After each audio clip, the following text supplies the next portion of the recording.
Marie avait un petit agneau. Sa toison était blanche et moelleuse. Il la suivait partout. C'était un vrai petit chou. Tu te souviens de cette chanson? Oui, bien sûr. Mais tout change tellement vite aujourd'hui. Il va falloir inventer de nouvelles berceuses parce qu'on ne reproduit plus les animaux comme avant. Celui-là a été cloné, ma petite chérie. Ce petit agneau? Oui, c'est l'exacte copie de celui qui est là-bas. C'est sa mère? Non, non. C'est lui, mais... Bon, enfin, c'est très difficile à expliquer tout ça. D'abord, ça a été un mouton. Ensuite, ils sont passés à la souris, puis à la chèvre, puis à la vache. Et aujourd'hui, les scientifiques viennent de découvrir le code génétique de l'être humain. Explique-moi, qu'est-ce que ça veut dire? Ça veut dire que le monde ne sera plus jamais pareil.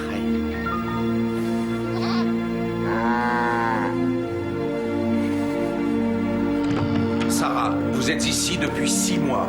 Comment osez-vous faire ça derrière le dos? Brad, j'ai seulement fait une demande pour accélérer les tests, juste pour faire avancer les recherches. Pourtant, j'avais dit non. Oui, et ben là, je ne vous obéirai pas, parce que ceux qui arriveront les premiers gagneront le prix Nobel haut la main. Et voilà ce que je vise. La transformation génétique du blé ou celle des animaux, ça, je comprends. Mais je refuse d'accélérer un projet qui est tout à fait inacceptable. Mais enfin, il y a une douzaine de laboratoires qui font la course pour mettre cette découverte au point. Ce n'est plus qu'une question de temps, Brad. Et moi, je veux être la première. La première? Vous n'y pensez pas, c'est de la pure folie. On reparlera de ça, Sarah.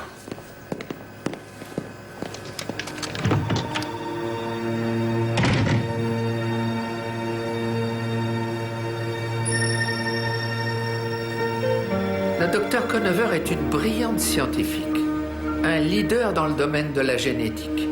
Elle a apporté de grandes contributions à la médecine. Elle a sauvé un grand nombre de vies grâce à ses travaux. Mais elle s'est mise dans la tête de créer la vie. Elle voudrait cloner des petits bébés. Et ma mission, c'est de tout bloquer? Non. Puisque la science risque de bouleverser le monde, tu as pour mission de bouleverser la science.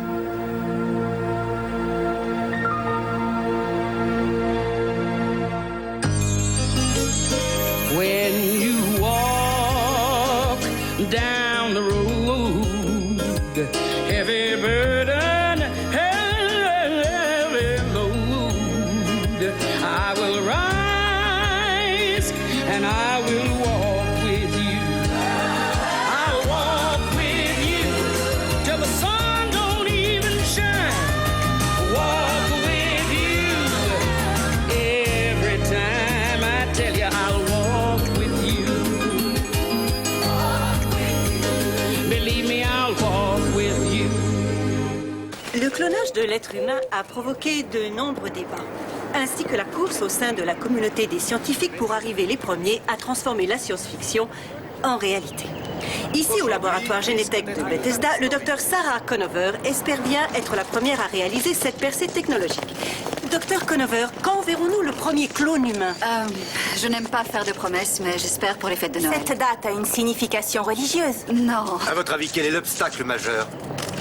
Mon seul obstacle, ce sont essentiellement les bureaucrates à l'esprit étriqué qui ne voient pas que la génétique constitue le meilleur espoir pour augmenter la durée de la vie.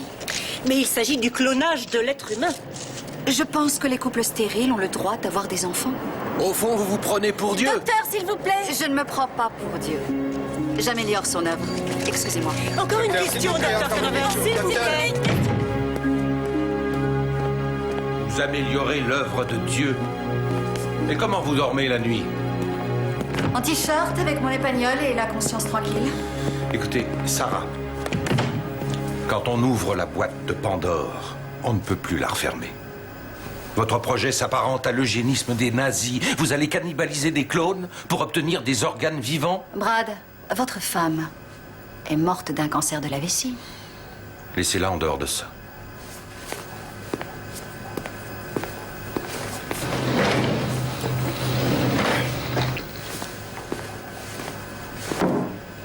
Regardez, voici une vessie créée dans ce laboratoire. Ne me dites pas que vous ne l'auriez pas utilisée pour la sauver. Mais où comptez-vous vous arrêter? Combien d'embryons allez-vous détruire? Vous savez bien que ce sont des vies humaines. C'est vrai, mais chaque embryon que je clonerai aura la capacité de sauver une vie humaine. Et c'est ça l'enjeu des dernières recherches en génétique.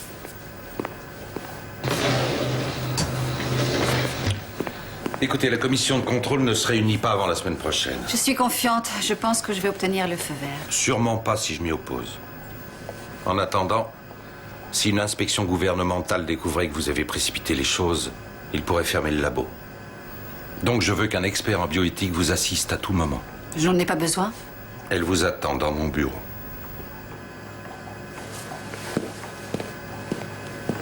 Vous traversez un moment critique dans vos travaux. Je vais vous aider à approfondir l'aspect moral et éthique de vos recherches, mais c'est tout. Ne me faites pas un sermon sur la bioéthique, Monica. Vous savez qu'il y a beaucoup de gens qui ont besoin de mon aide. Votre présence est inutile. Au revoir. Je suis désolée, docteur Conover, mais on m'a envoyé près de vous et vous n'avez pas vraiment le choix. Ah oui, eh ben c'est ce qu'on va voir.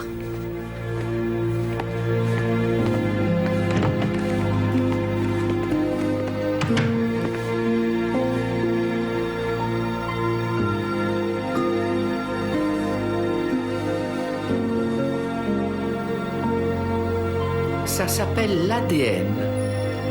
Cette structure représente les caractéristiques héréditaires qui permettent à chaque individu d'être unique. Tu sais, j'ai peur de ne pas être l'ange idéal pour ce genre de mission. La science, ce n'est vraiment pas ma spécialité. Non, mais tu connais le cœur des humains.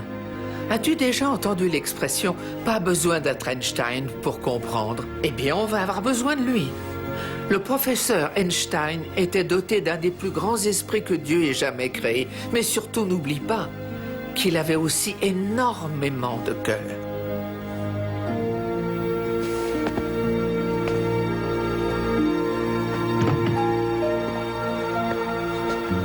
Vous avez des contacts très haut placés.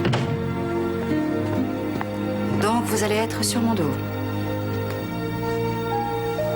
Pour l'instant.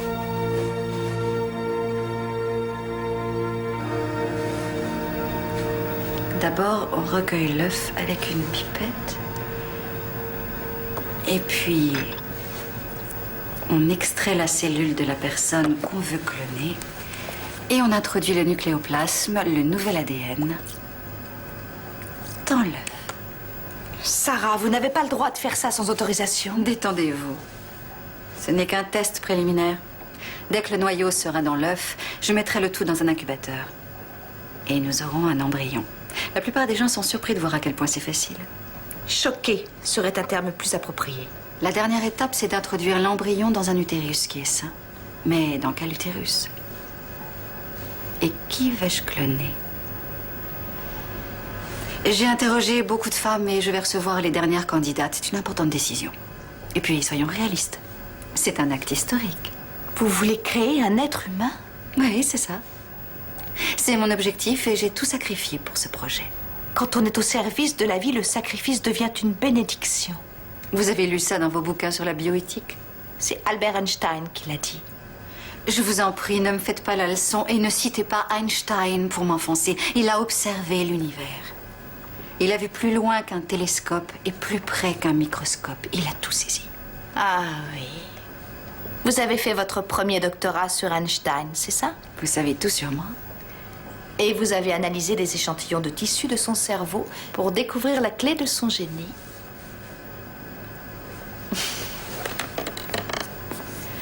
Après sa mort, on a donné ces échantillons à de nombreux chercheurs. C'est incroyable. Il a une telle densité de neurones. Génotech possède toujours ces échantillons.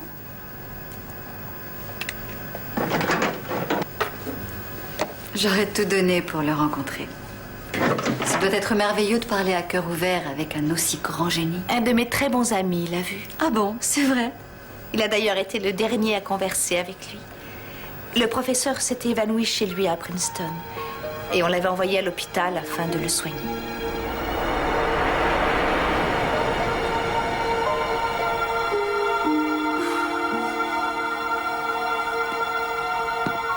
Professeur Einstein? Professeur Einstein? Docteur, quel est cet arbre qui est dans le jardin? Je ne suis pas sûr. Un cerisier? Oui, c'est ça.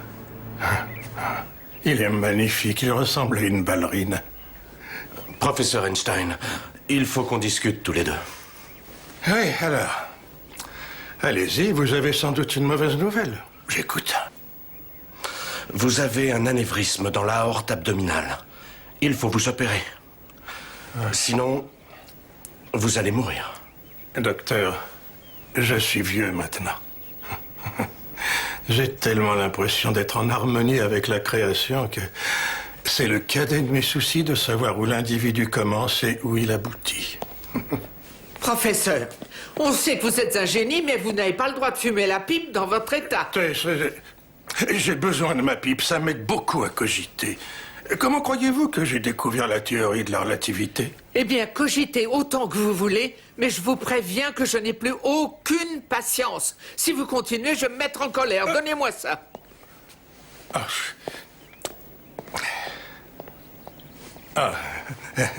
Vous savez, si j'étais plus jeune, je lui aurais certainement proposé de faire une petite balade.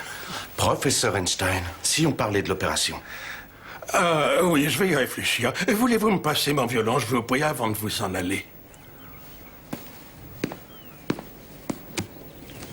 Oui. Tenez. Merci.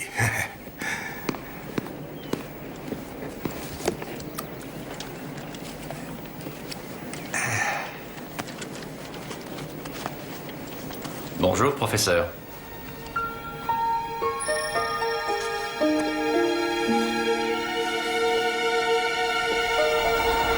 Il ne le connaissait pas. Il s'est assis à ses côtés et ils ont discuté. Disons qu'Andrew s'est très bien débrouillé avec lui. Docteur Conover. Oui, faites-les entrer. Je vais avoir une entrevue avec une des candidates pour le projet. Je peux rester avec vous? J'ai pas vraiment le choix. Regarde, maman.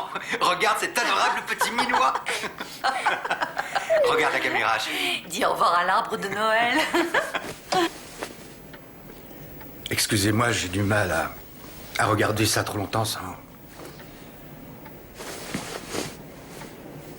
Nous étions allés chez les parents de Dave pour fêter son premier anniversaire. C'est dans leur maison qu'on a fait cette vidéo. Et quelques heures après, sur le chemin du retour, il neigeait. Il y avait du verglas. Le chauffard était ivre.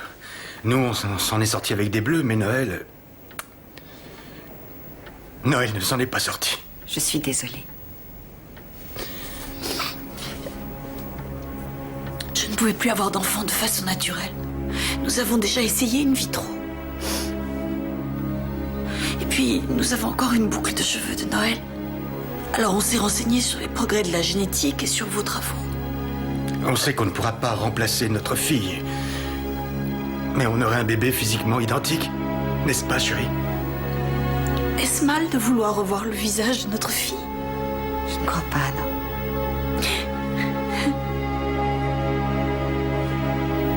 Qu'en dites-vous, Monica? Si on peut recréer l'enfant qu'ils ont perdu, ça vaut le coup, non? Ne serait-ce pas une bénédiction, une sorte de miracle?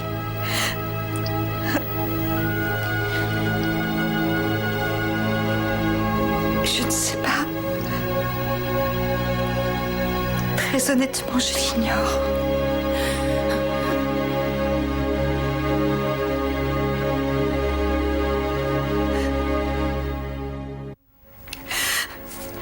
Ah, te voilà, je te cherchais partout.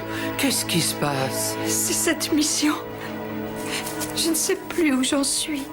Pourtant, c'est ce que les anges sont censés faire. Ils doivent aider les autres à y voir clair. Mais en ce qui concerne le clonage, je n'ai pas encore saisi toutes les implications de ces recherches. Oui, j'en suis consciente, et c'est pareil pour Sarah. Un expert en éthique doit aider les chercheurs à prendre en considération l'aspect moral de leurs travaux. Mais les anges ne parlent pas de morale, d'éthique. Nous, on parle d'amour et de vérité. Et je ne sais pas quelle est la vérité à ce sujet. Eh bien, commence par l'amour, mon ange.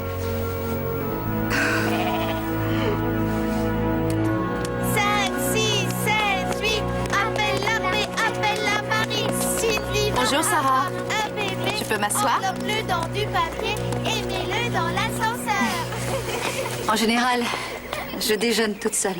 Un peu de compagnie vous fera du bien. Garçon, fille, jumeau, triplé. Qu'est-ce que ça veut dire quand elles disent garçon, fille, jumeau, triplé?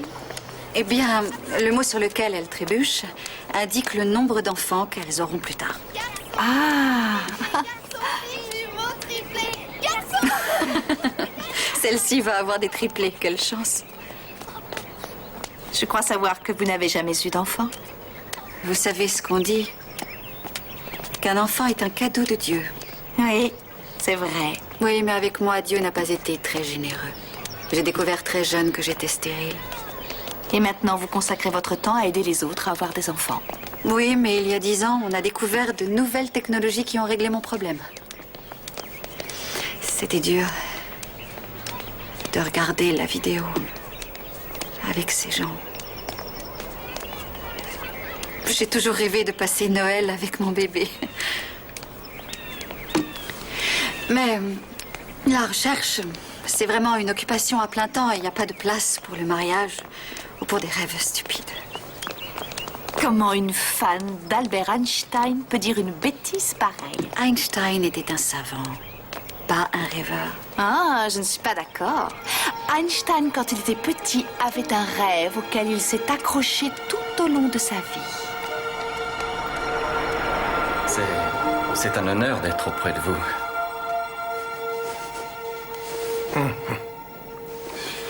Un séduisant jeune homme comme vous, par un bel après-midi de printemps, devrait profiter du soleil et de la nature, folâtrer avec une jeune fille. Oui. Professeur, je crois savoir que vous avez besoin d'une opération. Oui. Et alors? Ils vont m'ouvrir le ventre pour trouver quoi? De malheureuses entrailles et quelques folles idées. Pour moi, les rencontres amoureuses, c'est bien fini. Cette pipe est le seul plaisir qui me reste. Et l'infirmière... Tess? Tess. Oui, c'est une créature divine, mais quand elle me voit fumer, elle se transforme en furie. Elle essaie de vous sauver la vie? Quelle importance maintenant, la vie? Professeur, votre théorie de la relativité a permis au monde d'avoir une nouvelle vision de l'univers. Et sans doute aussi de retrouver Dieu, son créateur. Vous savez, quand je contemple la beauté de la nature, je reconnais son œuvre à chaque instant. Cet arbre. Vous savez, au commencement, on dit que Dieu a créé la lumière. Quand j'étais encore petit garçon, je rêvais souvent de parvenir à envoyer un rayon de lumière jusqu'au ciel. Le rayon de lumière. Cette fameuse expérience qu'il a pensée, qui lui a pris 10 ans. Et puis un beau matin, il s'est réveillé avec une idée qui a tout changé. La relativité. Vous vous rendez compte, il n'avait que 25 ans. D'où venait son génie? C'est difficile à comprendre. Einstein disait qu'il venait de Dieu. Dieu. Il l'a peut-être rencontré grâce à sa théorie, moi jamais. Jamais. Il est encore temps, vous savez.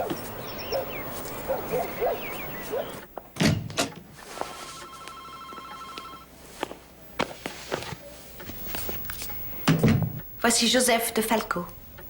Mais vous pouvez m'appeler Joey. Joey, je n'aurais pas accepté ta visite si j'avais su ton âge. Je sais, c'est pour ça que j'ai envoyé un email. Je n'ai vraiment pas le temps. S'il vous plaît, j'ai raté l'entraînement et j'ai pris 3 bus pour venir jusqu'ici. Sarah, il vient de très loin. Et c'est un champion en herbe de baseball. Regardez cette belle étoile. On a gagné les championnats 2 ans de suite grâce à mon grand-père. C'était notre coach. Mais on n'a pas très bien réussi ces temps-ci. Parce qu'il va très mal. C'est pour ça que je suis venue. Il ne se rappelle même plus des points que j'ai marqués. Il souffre de la maladie d'Alzheimer. Il va bientôt mourir. Il a une vie très difficile. Il voulait être joueur de baseball, mais il n'a pas pu à cause de ses problèmes d'argent. Joey, je ne vois pas ce que tout ceci a à voir avec... Moi, ce que j'aimerais, c'est que vous le cloniez. Ce n'est pas parce qu'il va me manquer, mais parce que... il mérite une meilleure vie que celle qu'il a eue.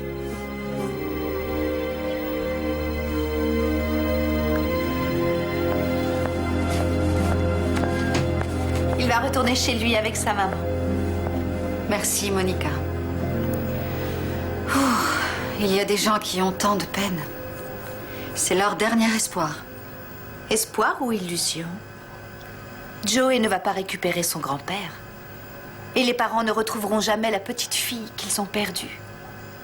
Et qu'est-ce qui se passera si l'enfant que vous clonez n'est pas en mesure de répondre à l'attente de ses parents? Monica, ça fait une centaine d'années que les scientifiques ont pour rôle de recueillir et d'analyser des données. C'est aux autres de trouver des applications directes, et je ne vois pas ce que l'éthique a à voir là-dedans. Il ne s'agit pas seulement de données, mais de la vie. Vous ne voyez pas ça, Sarah? Si vous continuez comme ça, vous serez aussi responsable de cet enfant que ses parents. Vous avez raison. Vous avez absolument raison. Si j'en suis responsable, je devrais devenir sa mère. Quoi? Non, c'est pas ce que je voulais dire. Maintenant, je sais ce que j'ai à faire. Ce sera mon bébé. Vous n'allez pas vous cloner vous-même? Non!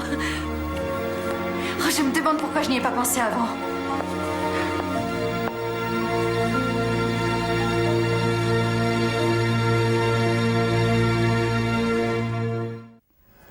Vous allez cloner Albert Einstein? Sarah, vous n'y pensez pas. Je vous assure, cet échantillon comporte tout l'ADN qu'il faut pour créer le jumeau d'Einstein. Même si c'était possible, pourquoi diable voudriez-vous? Est-ce si difficile à saisir? Je veux repousser les limites de la science et je veux devenir une mère. Je comprends très bien ce que vous voulez. Mais avez-vous pensé aux besoins de cet enfant? Cet enfant va avoir une maman qu'il aimera plus que tout au monde. Oui, mais comment pourra-t-il supporter le poids de toutes vos demandes? Il sera comblé dès sa naissance avec cet ADN. Il sera doté du même cerveau qu'Einstein. Qui refuserait de faire une telle expérience? Je sais, moi, qui refuserait. Einstein lui-même.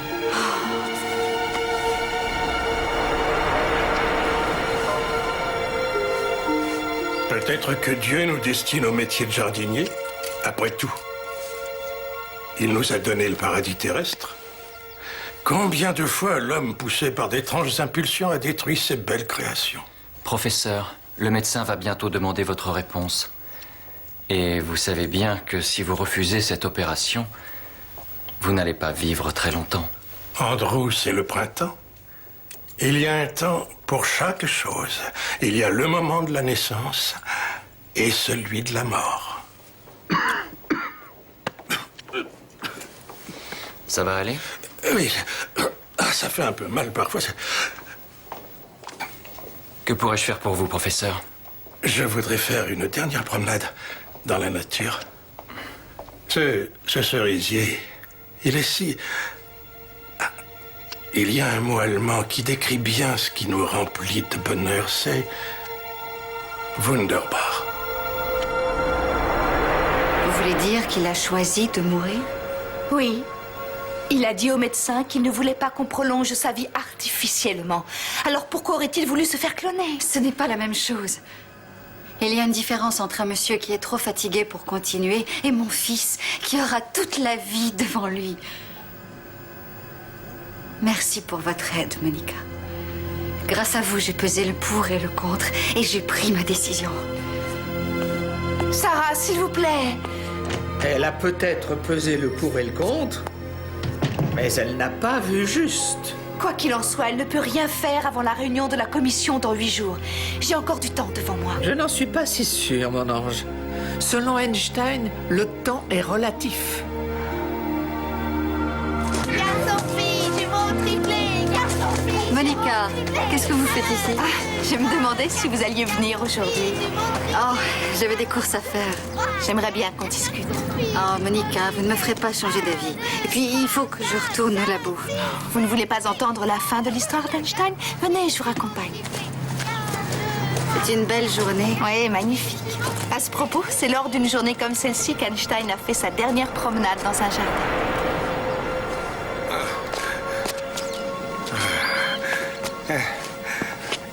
Vous savez, ce beau soleil me rappelle un souvenir. J'avais 17 ans et j'ai juré à une jolie jeune fille que je l'aimerais toujours. L'éternité n'a duré qu'une année. Professeur, rentrons maintenant, voulez-vous? Non, non, non. Je voudrais voir ce beau cerisier. Ah, regardez, Andrew. Hein?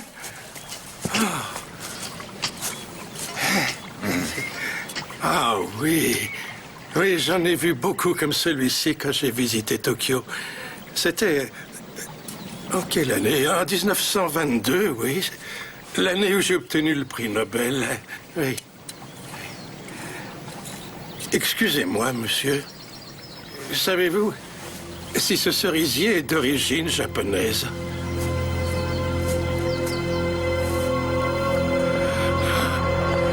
Et alors, qu'est-ce qu'Einstein a vu de si horrible? Docteur Clover, les chercheurs canadiens ont annoncé qu'ils allaient commencer le clonage humain la semaine prochaine. Donc vous ne serez pas la première. Sans commentaire. Docteur Clover, qu'est-ce que vous en pensez? S'il vous plaît, Docteur Clover.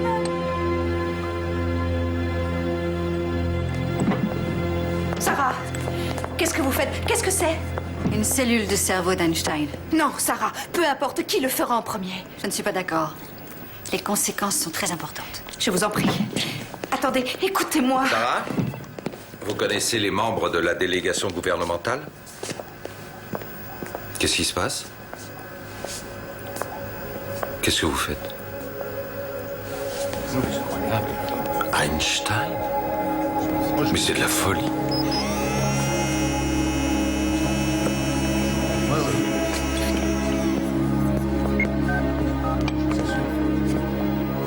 Sécurité, s'il vous plaît. C'est l'aboutissement des travaux de toute une vie. Ils appartiennent maintenant au laboratoire. Vos recherches sont terminées. Sarah, rattrapez-la! Sarah!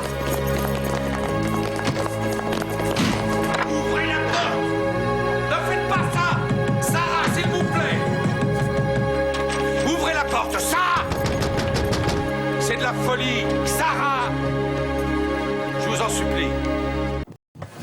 Ouvrez cette porte!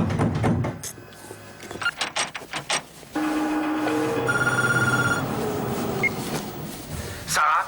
Ne vous fatiguez pas. J'ai mon propre générateur. Je vous en supplie, ne faites pas ça. En fécondant l'œuf, vous engendrez la vie. Oui, eh bien, je l'espère, parce que je veux ce bébé. C'est pour ça que je crée cette vie. Sarah! Sarah, ouvrez cette porte! Sarah! Non, Sarah. Pour la dernière fois! Sarah, ouvrez cette porte! Comment êtes-vous entrée? C'est Dieu et lui seul qui crée la vie. Qu'est-ce qu'il a à voir là-dedans? C'est une très bonne question. Et je suis venue vous donner la réponse. Non, j'ai pas le temps. Si je ne le fais pas tout de suite, Brad trouvera le moyen de m'arrêter et ce sera trop tard. Oui, ce sera trop tard. Parce que vous ne voyez pas les conséquences à long terme de vos actions. Pas plus qu'Einstein ne le pouvait. Et faites-moi confiance, Sarah. Vous n'aimeriez pas souffrir autant que lui. Einstein? Il a souffert? Terriblement.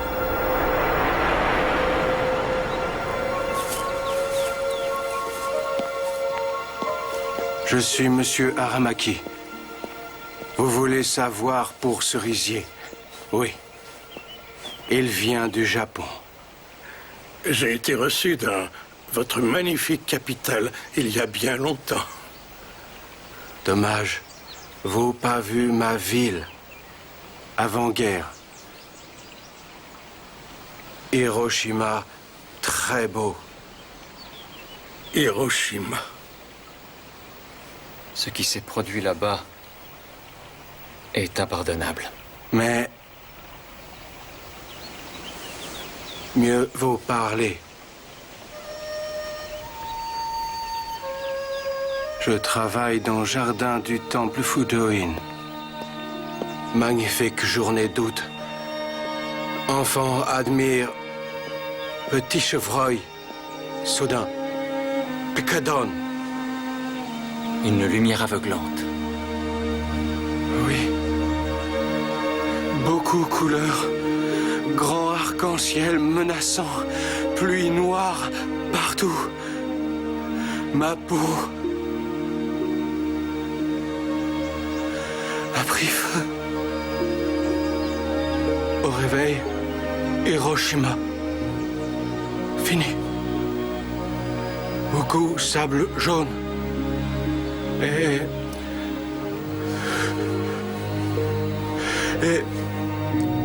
cadavre rouge. Toute ma famille morte. Je suis désolé, c'est atroce.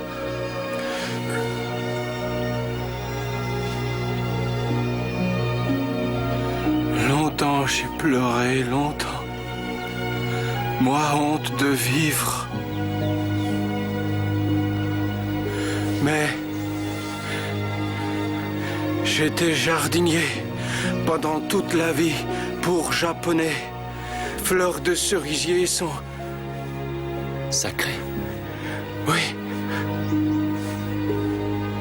Chaque fleur représente pont entre ciel et terre.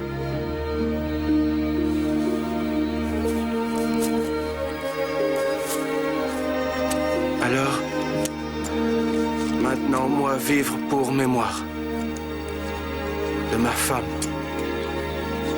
enfant et petit-enfant.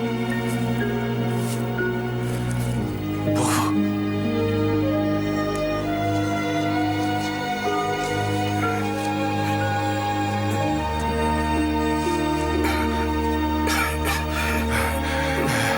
Il y a eu au moins 100 000 morts. Et puis il y a eu aussi 120 000 blessés. Oh Seigneur, je vous en prie, arrêtez le massacre. Reposez-vous, professeur, reposez-vous. Mes tests, tout ça, c'est ma faute.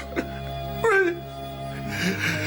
J'ai découvert la relativité et après, on a inventé la bombe atomique. J'ai écrit au président Roosevelt pour qu'il s'oppose au développement de cette arme terrible. Peut-être que j'ai vu le visage de Dieu, je n'en sais rien, mais je n'aurais jamais pensé un jour voir le visage de ce pauvre jardinier. Professeur, vous allez trouver enfin la paix. C'est pour bientôt. Très bientôt. Reposez-vous maintenant. Je vois bien que vous faites tout pour essayer de me retarder. Maintenant, je sais de quel côté vous êtes, Monica. Je suis du côté de Dieu, Sarah. Et il vous envoie un ange. Un ange? Pourquoi? Parce qu'il vous aime. Il m'aime ou il veut que j'abandonne mon projet? Parce que si c'est ça le message de l'histoire d'Einstein, ce n'est pas la peine de continuer. Tout comme Einstein a effectué en pensée des expériences sur les rayons de lumière, Dieu voudrait faire une expérience similaire avec vous pour vous montrer la gravité des conséquences de certaines découvertes.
M'arrive. Qu'est-ce que vous voulez? Me faire peur? Vous avez deviné? Oui. Dieu cherche à m'effrayer. Non, il voudrait vous faire comprendre l'importance de l'enjeu de vos recherches. Regardez ce qui s'est passé à Hiroshima. Qu'est-ce que ça a à voir avec moi? Je ne détruis pas la vie, moi je crée la vie. Cet enfant sera exceptionnel. Ce sera mon cadeau à l'humanité. Et pourquoi tenez-vous tant à cet enfant, Sarah? Est-ce pour marquer l'histoire? Est-ce pour gagner le prix Nobel? Je l'avoue, quand j'ai débuté ce projet, c'était en tant que chercheur. Mais ensuite, tout a changé. J'ai retrouvé hier soir ces sentiments qui étaient enfouis en moi. Et au moment de m'endormir, je n'ai pas pensé à lui en tant que simple expérience. Je me suis dit, c'est mon fils! Mon magnifique bébé! J'aurais tellement de choses à lui apprendre et il aura tant à me donner. Nous passerons toutes les fêtes de Noël ensemble. Comment Dieu peut empêcher une maman de passer les fêtes de Noël avec son enfant? Les fêtes de Noël. Sarah, si l'ADN de cet enfant est exactement le même que celui d'Einstein, vous ne pourrez pas fêter Noël.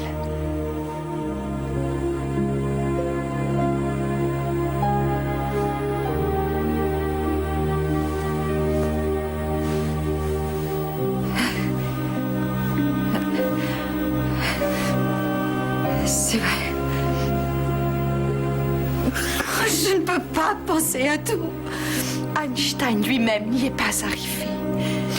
Pour lui, c'était trop tard, mais vous avez encore du temps devant vous. Utilisez votre imagination. Et tournez-vous vers Dieu. Il vous aidera à prendre les bonnes décisions. Laissez-vous guider. Vous ai-je dit que ce génie avait finalement réalisé son vœu?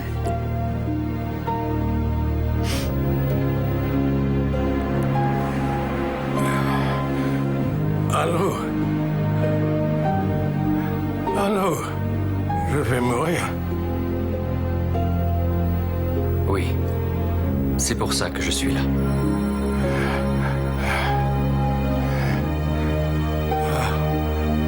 Vous êtes un ange. Oui. J'ai aperçu son visage. Et maintenant, je vais le rencontrer. Mon créateur. La question c'est, est-ce qu'il a envie de me voir? Oui, Albert.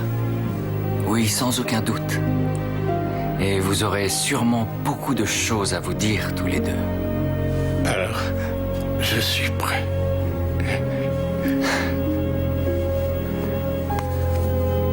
Vous avez toujours rêvé de voyager sur un rayon de lumière, n'est-ce pas? Oh oui. Oui. Lumière. Lumière. Lumière. Oh, c'est wunderbar. Wunderbar. Dieu vous demande de bien réfléchir avant de poursuivre. N'a-t-il pas dit « Soyez féconds et reproduisez-vous » ? N'est-ce pas le seul objectif de toute création ? Dieu est dans un état constant de création, Sarah. C'est lui le créateur.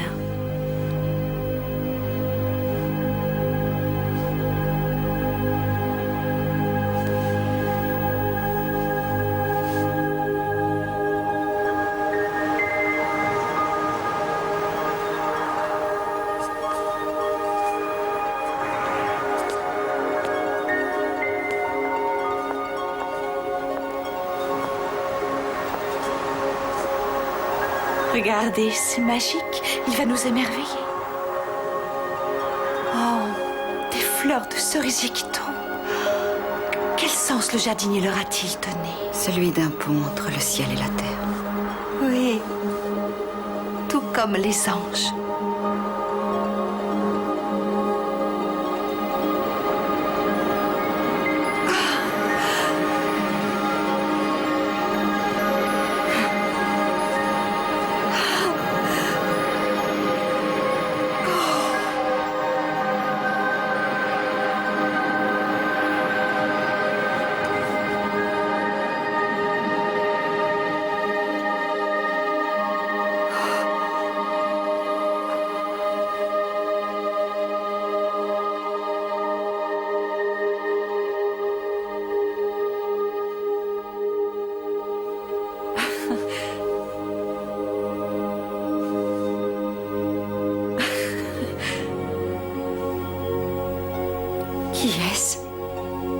est un ange. Notre Seigneur l'a créée à partir de rien. Le son de sa voix céleste a suffi. Il ne l'a pas clonée. Il a décidé qu'elle existe.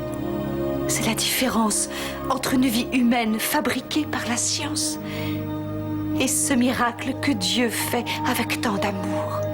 C'est cela, Sarah, qu'il faut absolument comprendre. Bonjour. Je m'appelle Monica. Quel est votre nom? Je n'en sais rien.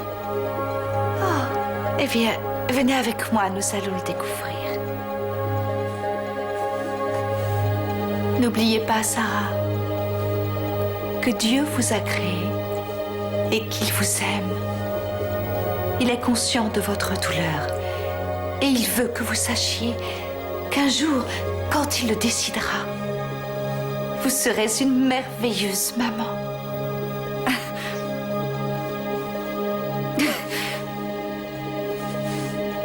Venez.